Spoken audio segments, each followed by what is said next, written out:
was a decision grounded in the information we gathered and the stability we intend to maintain within the Sahel Alliance. We showed that we will respond firmly when our sovereignty is breached, yet we will also choose diplomacy when the truth clears the fog. But let me be clear to every neighbor and every power watching. Burkina Faso will question anything that threatens our security. We will challenge anyone who tests our borders, and we will respond with unity, discipline, and conviction.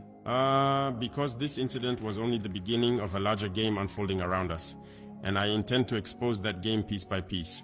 When the plane touched down without clearance, it was not the aircraft that concerned me most. It was the silence that followed.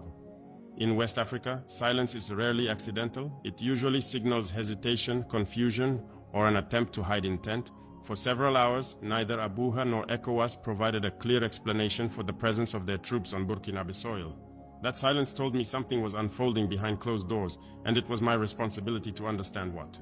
Inside our command center, every detail was placed under scrutiny. The flight's path did not match the official story. The communication logs showed irregular pauses. Even the state of the aircraft raised questions about whether the malfunction was genuine or used as a cover. I told my generals that Burkina Faso would not accept narratives that do not align with the facts. We have survived too much deception to return to blind trust. During the questioning of the 11 troops, my priority was not to humiliate them nor to create conflict with Nigeria. It was to establish clarity in a region where misinformation is often deployed as a weapon.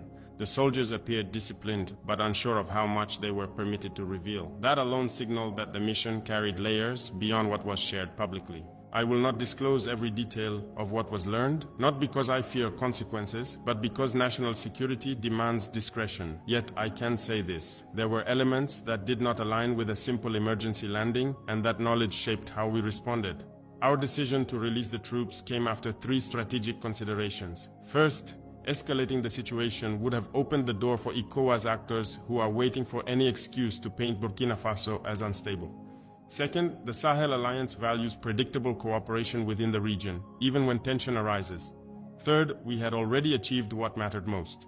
We asserted our sovereignty and made it clear that no military force enters our territory without explanation. I chose to release the soldiers because Burkina Faso had already won the most important battle.